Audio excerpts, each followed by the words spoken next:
Hello दोस्तों, स्वागत है आपका K2K नॉलेज चैनल पर। आज की इस वीडियो में हम जानेंगे उत्तराखंड की प्रमुख नदियों एवं उनकी सहायक नदियों के बारे में। साथ ही इस वीडियो में आपको देखने को मिलेगा कि कितनी आसानी से आप उत्तराखंड नदी तंत्र पर अपनी पकड़ बना सकते हो। तो चलिए शुरू करते हैं। टॉपिक पर समझ विकसित करने के लिए हम इसे कर्म अनुसार समझेंगे। कर्म के रूप में हम इसे पश्चिम से पूर्व की ओर समझने का प्रयत्न करेंगे। तो सर्वप्रथम यमुना नदी तंत्र, फिर भागीरथी नदी तंत्र, फिर अलकनंदा नदी तंत्र, फिर गंगा नदी तंत्र और सबसे लास्ट में काली नदी तंत्र को समझेंगे। तो आइए समझते हैं यमुना नदी तंत्र। मैप में आपको रेड कलर से एक नदी स्पॉट होती हुई दिख रही होगी। यह सूपी नदी है जो कि बंदरपूंछ पर्वत के उत्तरी ढाल पर स्थित इस स्वर्गारोहिणी ग्लेशियर से निकलती है। और दूसरी नदी रूपी नदी है जो कि हिमाचल के डोडरा क्वार क्षेत्र से आती है। रूपिन और सुपिन के मिलने के बाद यह नदी तमसा यानी कि टोंस नदी के नाम से जानी जाती है। वहीं बंदरपूंछ पर्वत के दक्षिणी ढाल पर स्थित यमुनोत्री हिमनद के यमुनोत्री कांठा नामक स्थान से यमुना नदी का उद्गम होता है। और टोंस नदी यमुना नदी में कालसी व डाक पत्थर के मध्य में आकर मिलती है। यमुना की कई सहायक नदियां हैं और राज्य में यमुना की कुल लंबाई 136 किलोमीटर है। आइए समझते हैं यमुना की सहायक नदियों को। यहाँ पर हम सिर्फ सहायक नदियों को देखेंगे। उद्गम क्षेत्र हम उन्हीं नदियों का जानेंगे जो प्रमुख सहायक नदी होंगी।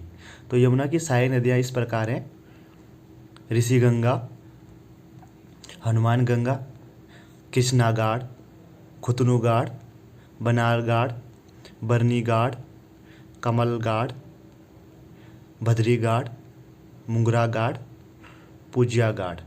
यहाँ पर देखिए उत्तराखंड में छोटी छोटी नदियों को गाड़ गधेरे कहकर संबोधित किया जाता है।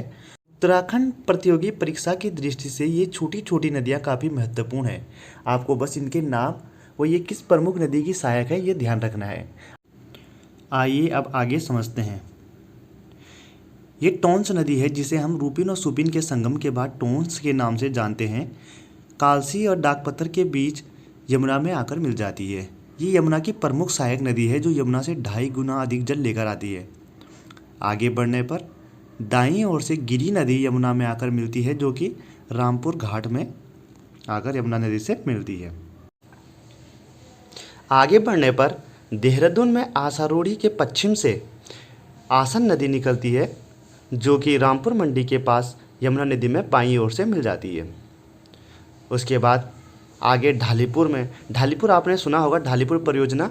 ये प्रीवियस ईयर में यूकेएसएससी ने किसी एग्ज़ाम में पूछा भी था कि ढालीपुर किस नदी पर बना हुआ है। तो ये यमुना नदी पर ये परियोजना बनी हुई है ढालीपुर।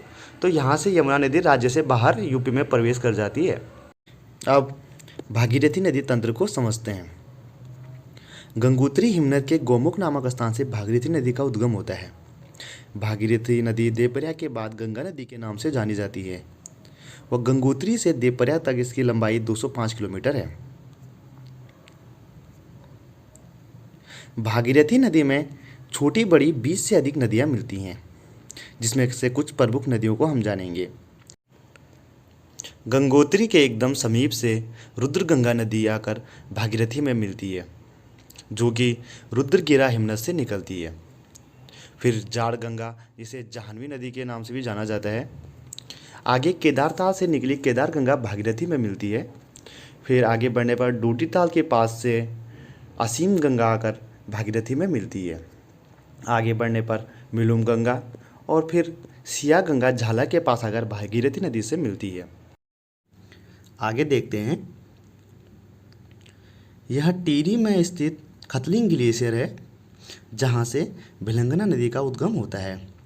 भिलंगना नदी की कुछ और प्रमुख सहायक नदियाँ हैं जैसे मेदे गंगा, दूध गंगा, धर्म गंगा व इसकी प्रमुख सहायक नदी बाल गंगा। आगे बढ़ने पर भिलंगना गणेश प्रयाग अर्थात पुराने टिहरी जो कि अब पूरी तरह से जलमग्न है वहाँ पर भागीरथी नदी में मिलती है। आगे देवप्रयाग में बाईं ओर से अलकनंदा नदी भागीरथी में आकर मिलती है। वह दोनों नदियों के संगम पर देवप्रयाग स्थित है। देवप्रयाग से आगे इस नदी को हम गंगा के नाम से जानते हैं। आइए अब देखते हैं अलकनंदा नदी तंत्र। यह अलकनंदा नदी है जो कि चमोली में स्थित सत्तोपंत ग्लेशियर से निकलती है। इस नदी की कुल लंबाई 195 किलोमीटर है। अलकनंदा नदी को समझना बहुत महत्वपूर्ण है क्योंकि पंचप्रयाग इसी नदी पर है। अलकनंदा में सर्वप्रथम लक्ष्मण गंगा नदी आकर मिलती है। फिर आगे बढ़ने पर कामेट चोटी के रत्ताकोना नामक स्थान पर स्थित देवताल से सरस्वती नदी निकलती है। वह केशव प्रयाग में अलकनंदा में आकर मिलती है। आगे बढ़ने पर बाईं ओर से धौलागिरी की कुनगुल श्रेणी से पश्चिमी धौलीगंगा नदी आकर अलकनंदा में मिलती है। धौलीगंगा की प्रमुख सहायक नदी ऋषिगंगा है। यह वही ऋषिगंगा है जिसके निकट किसी ताल पर 7 फरवरी 2021 को ग्लेशियर टूटने से इस नदी पर भयंकर बाढ़ आ गई, जिससे काफ़ी जानमाल का नुकसान हुआ। वो ऋषिगंगा पर बन रही ऋषिगंगा परियोजना ध्वस्त हो गई। धौलीगंगा की अन्य सहायक नदियों में गणेश गंगा, कियोगाड़, गिरथी सम्मिलित हैं। धौलीगंगा व अलकनंदा का संगम विष्णुप्रयाग में होता है। आगे बढ़ने पर अलकनंदा में बालखिल्य, पाताल गंगा, बिरही गंगा व गरुड़ गंगा नदी आकर मिलती है। आगे देखते हैं, यह चमोली में स्थित नंदा घूंटी से नंदाकनी नदी निकलती है। वह अलकनंदा और नंदाकनी का संगम नंदप्रयाग कहलाता है। आगे बढ़ने पर बागेश्वर में स्थित पिंडारी ग्लेशियर से पिंडारी नदी निकलती है। इसकी सहायक नदी आटागाड़ है।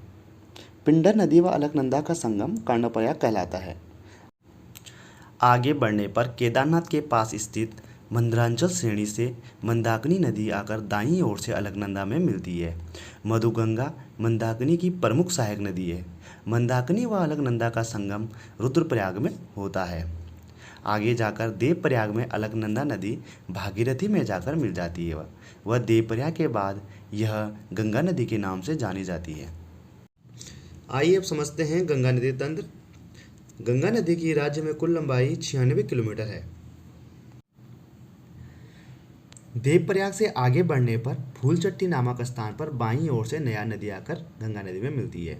फिर आगे ऋषिकेश में दाईं ओर से चंद्रभागा नदी और फिर सौंग नदी आकर रायवाला के पास गंगा नदी में मिलती है। सौंग नदी की कुछ सहायक नदियां हैं जिनमें सिसुआ, बाल्दी व विद्यालय रव प्रमुख सहायक हैं। आगे हरिद्वार जिले में रतमऊ व सोलानी नदी गंगा नदी में मिलती हैं। वह यहाँ से गंगा नदी राज्य से बाहर प्रवेश करती है। अब काली नदी तंत्र को समझते हैं। यह काली नदी है जो कि भारत और नेपाल का बॉर्डर बनाते हुए बहती है। काली नदी का उद्गम लिपुलेख के पास स्थित काला पानी नामक स्थान से होता है। कुठियांटी काली नदी की प्रारंभिक सहायक नदी है। कुठियांटी के बाद पूर्वी धौलीगंगा नदी काली नदी में आकर मिलती है। पूर्वी धौलीगंगा के बाद मिलम ग्लेशियर से गोरी गंगा नदी आकर काली नदी में मिलती है। वह गोरी व काली का संगम जौलजीबी पिथौरागढ़ में होता है।